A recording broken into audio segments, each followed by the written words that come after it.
Welcome to E content of Persian fifth semester D S C course dear students. آج ہم بات کریں گے دور جدید کے مشہور شاعر نادر نادر پور، جن کا کلام گمراہ اور ناگفتے ہمارے نصاب میں شامل ہے۔ نادر نادر پور 1308 شمسی 1929 عیسوی میں پیدا ہوئے۔ دبیرستان کی تعلیم حاصل کرنے کے بعد کئی سال فرانس اور اٹلی میں مقیم رہے۔ یورپی ادب سے آشنا ہوئے 1952 عیسوی میں ایران واپس ہوئے۔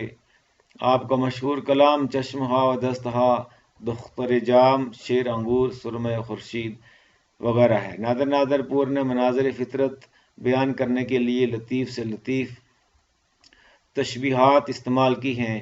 اس نے اپنی نفسیاتی تاثرات بڑے غمناک اور دردناک لہجے میں بیان کیے ہیں۔ شاعر کے کلام میں نا امیدی اور رنج و غم کا ذکر ملتا ہے۔ اس کے ساتھ ان کے اکثر قطعات میں زندگی کا لطف اٹھانے کا ذکر بھی ملتا ہے۔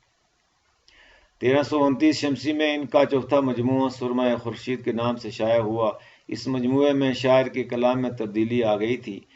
اب نہ کلام میں اندوہ غم، نہ آرزوئے مرگ، بلکہ اس میں انسانی زندگی سے ربط، جدید نسل کے خوف و ہراس، سرکش انتقام کا بیان ہے۔ شاعر خود کو نئی نسل کا نمائندہ کہتا ہے، نسل وہ جو شکست خوردہ ہو چکی ہے، جس کی سب تدبیریں مات پڑ گئی ہیں، حوادث نے انہیں اکھاڑ پھینکا ہے۔ وہ جسمانی اور روحانی خرابیوں کی اصلاح چاہتی ہے۔ وہ ایرانی قوم جس نے اپنا راستہ گم کر دیا ہے۔ فرماتے ہیں کہ چن آخرین ستارہ گمراہ آسمان، غلطی دیم بدامن بخت سیاہی خیش۔ از دیدگان کور شب افتادیم چو عشق، گم کر دیم درین شب تاریک راہ خیش۔ گاہے چکت رئی کے زیبر فروچ قد، لغزی دیم ز دیدہ پائے آرزوئے بخت۔ فرماتے ہیں کہ آسمان پر آخری ستارہ جسے اپنا راستہ بھول گیا ہے، اس کی طرح میں نے اپنے سیاہ بخت کے دامن میں ایک پہلو سے دوسرے پہلو میں گشت کر رہا ہوں۔ یعنی آسمان کے آخری گمراہ ستارے کی طرح میں نے بھی اپنا راستہ بھول دیا ہے، مجھے بھی اپنا راستہ یاد نہیں ہے۔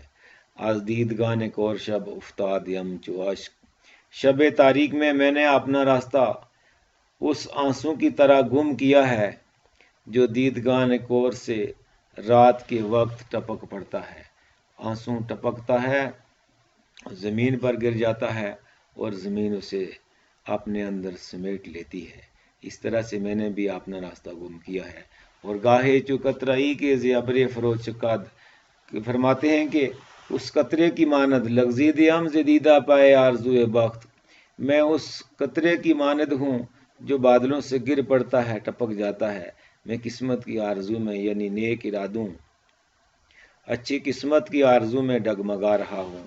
اور آگے فرماتے ہیں کہ گوئی سرش کے ماہم میں افتمش ز چشم، مرغان چن مرغان گم شدہ نالند بر درخت۔ گویا تو کہے، گوئی گفتن مصدر سے گوید مضارع، گوید، گویند، گوئی، گوید، گویم اور گویم۔ گوئی تو کہے کہ سرش کے ماں، ہمارے جو آنسو ہیں، میوفتمش ز چشم، گویا تو کہے کہ ہمارا گریا، ہمارے آنسو اس پرندے کی طرح ہیں جو اپنے قافلے سے الگ ہو کر ایک درخت پر رو رہا ہوتا ہے، نالہ کر رہا ہوتا ہے۔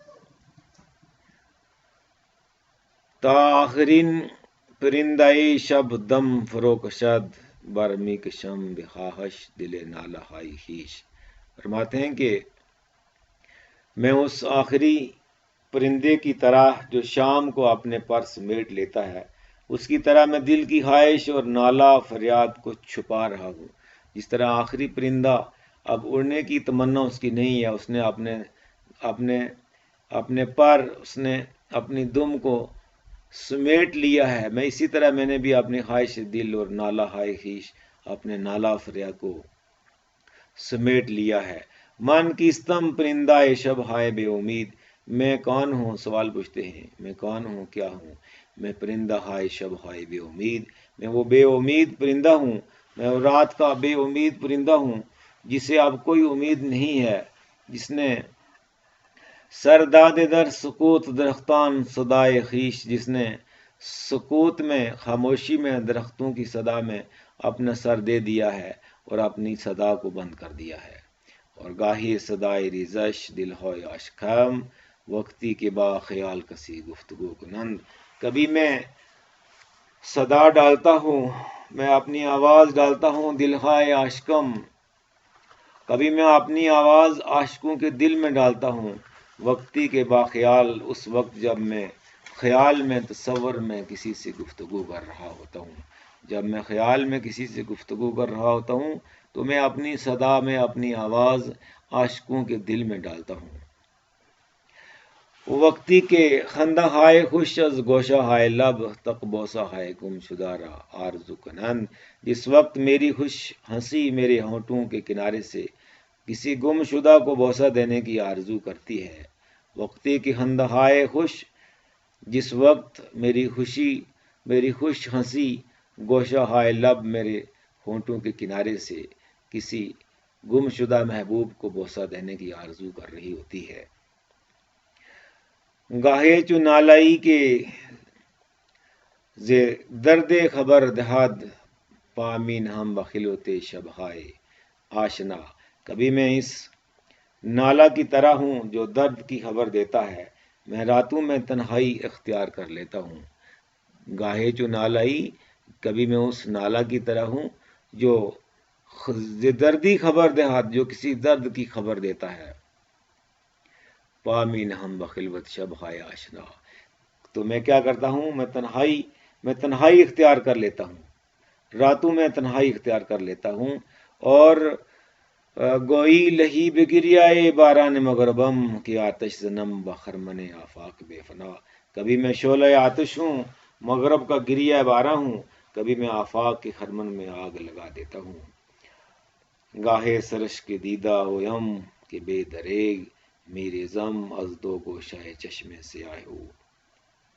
کبھی اس کی آنکھوں کا آنسو بن جاتا ہوں جو بے دریگ اس کی کالی آنکھوں کے کنارے سے ٹپک جاتا ہے، جو وہ آنسو بن جاتا ہوں جو بے دریگ محبوب کی کالی آنکھوں سے آنسو بن کر ٹپک جاتا ہے۔ سرش کے دیدہ ہویم، کبھی میں اس کی آنکھوں کا آنسو ہوں جو بے دریگ، ریزم از دو گوشہ ہے، جو اس کی آنکھوں کے دونوں کناروں سے، سیاہ آنکھوں کے دونوں کناروں سے جو آنسو ٹپک جاتے ہیں، میں وہ ہوں۔ اور چون اشک شمع سوختہ می افتمش بپائے، آزرد از ملامت تلخ نگاہ ہو۔ کبھی میں شمع سے ٹپکنے والے آنسو جو اس کے پاؤں میں گر پڑتا ہے، چون اشک اس آنسو کی طرح ہوں،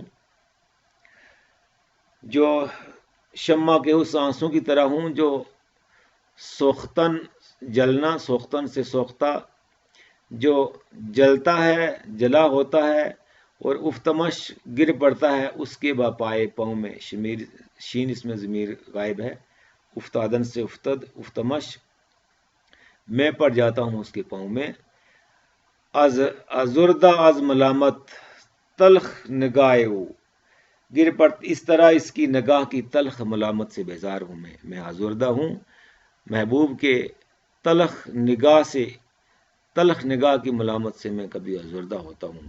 چن آخرین ستارہ گمراہ آسمان، میں اس ستارے کی مانند جس نے اپنا راستہ آسمان پر گم کر دیا ہے۔ غلطی دیم بدامن بخت سیاہ ہیش، از دیدگان کورشب افتادیم چو اشک، گم کر دیم درین شب تاریک رائے خیش۔ طلباء سے ایڈوائز ہے کہ وہ ان اشعار کی تشریح کریں اور اس کا خلاصہ تیار کریں۔ تھینکس۔